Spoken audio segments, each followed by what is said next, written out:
നമസ്കാരം. ഇൻഫോർടൈൻമെന്റ് മലയാളത്തിന്റെ പുതിയൊരു വീഡിയോയിലേക്ക് എല്ലാവർക്കും സ്വാഗതം.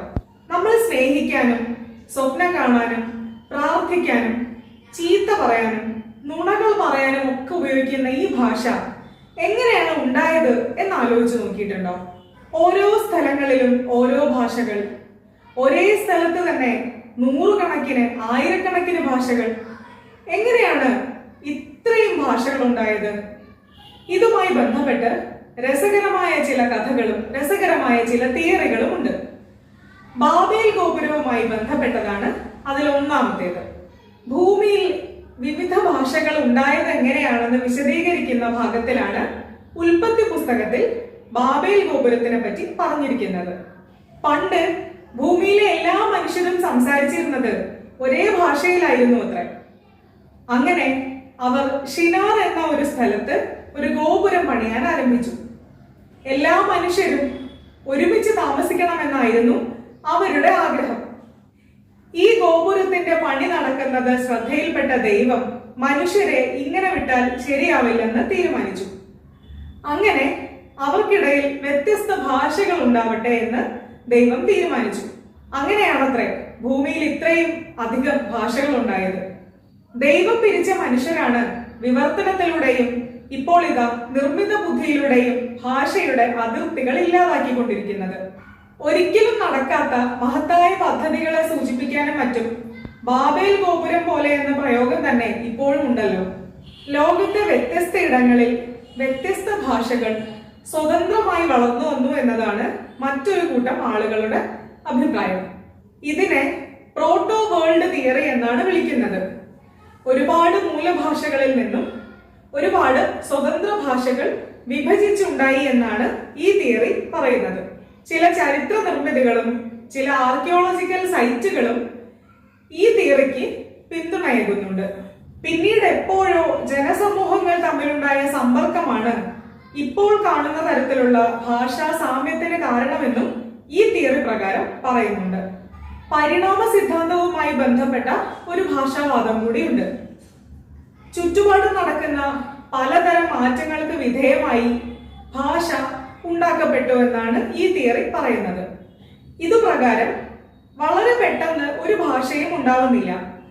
വളരെ സാവധാനം സമയമെടുത്ത് പതുക്കെ പതുക്കെ ഓരോ ഭാഷകളും ഉണ്ടായി വരുന്നു. ബൗബൗ തിയറി എന്നാണ് അടുത്ത തിയറിയുടെ പേര്. മൃഗങ്ങളുടെയും മറ്റു ജന്തുക്കളുടെയും ശബ്ദം അനുകരിച്ചുകൊണ്ടാണ് ഭാഷ ഉണ്ടായതെന്നാണ് ഈ തിയറി പറയുന്നത്. ഉദാഹരണത്തിന്, ഒരു നായ സമീപത്തുണ്ടെന്ന് അറിയിക്കാൻ പണ്ട് ബൗ ബൗ എന്ന ശബ്ദം അനുകരിച്ചിരിക്കണം. ഇത്തരം അനുകരണങ്ങളിൽ നിന്നാണ് ഭാഷയിലെ മറ്റു വാക്കുകളും ഉണ്ടായതെന്ന് പറയുന്നു. ഈ തിയറി സങ്കല്പിച്ചു നോക്കാൻ ഒരു രസമൊക്കെ ഉണ്ട് അല്ലെ? പക്ഷേ ഇത്തരം അനുകരണങ്ങളിൽ നിന്നും എങ്ങനെയാണ് ഇന്ന് കാണുന്ന ഇത്രയും കോംപ്ലക്സ് ആയ ഭാഷ ഉണ്ടായത് എന്ന ചോദ്യത്തിന് ഉത്തരമില്ല. പൂഹ് പൂഹ് തിയറി എന്നതാണ് അടുത്തത്. നമ്മൾ അറിയാതെ നമ്മളിൽ നിന്ന് വരുന്ന ശബ്ദങ്ങളിൽ നിന്നും ഭാഷ ഉണ്ടാവുന്നു എന്നാണ് പറയുന്നത്. നമ്മൾ ഉറക്കെ അലമുറയിട്ട് കരയുമ്പോഴോ നമ്മൾ അലറുമ്പോഴോ നമ്മൾ സന്തോഷിക്കുമ്പോഴോ ഒക്കെയുള്ള ശബ്ദത്തിൽ നിന്നും ഭാഷയിലെ വിവിധങ്ങളായ വാക്കുകൾ ഉണ്ടായി എന്നാണ് ഈ തിയറി പറയുന്നത്.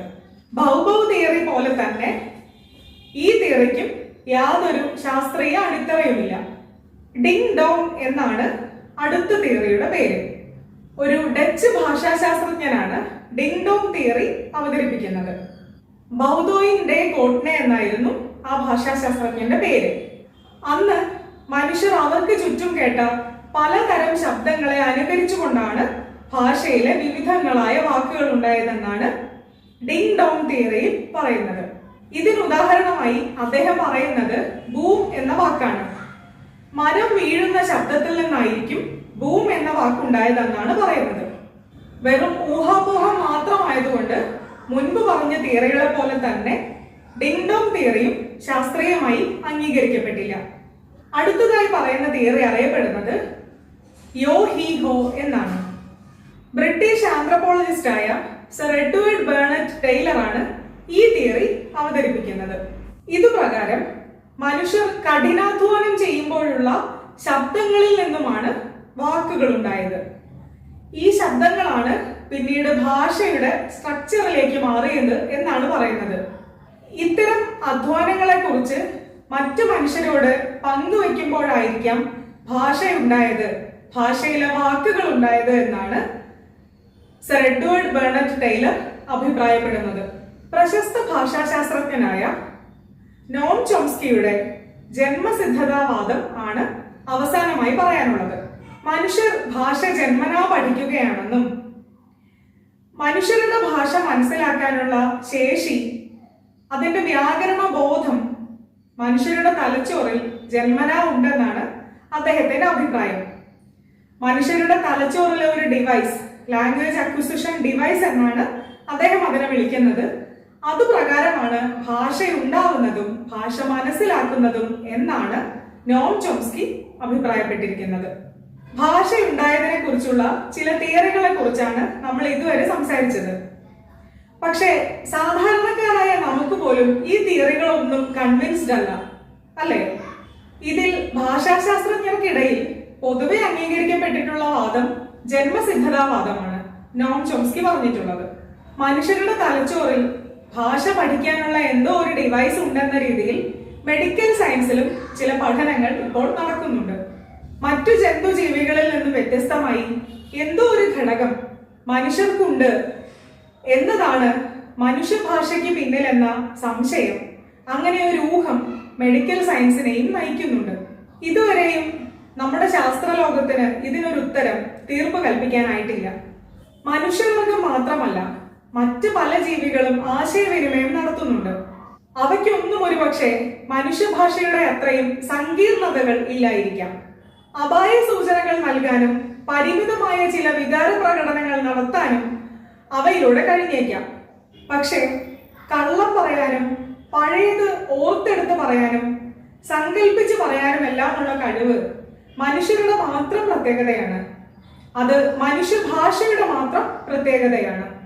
എങ്ങനെയാണ് മനുഷ്യഭാഷ ഉണ്ടായതെന്നാണ് നിങ്ങൾക്ക് തോന്നുന്നത്? ഇനി മനുഷ്യർ ഉപയോഗിക്കുന്നത് പോലെ തന്നെ മറ്റു ജീവികളും ഭാഷ ഉപയോഗിക്കുന്നുണ്ടാവുമോ? എന്താണ് നിങ്ങളുടെ തോന്നലുകൾ? കമന്റുകളായി രേഖപ്പെടുത്തുമല്ലോ. നന്ദി.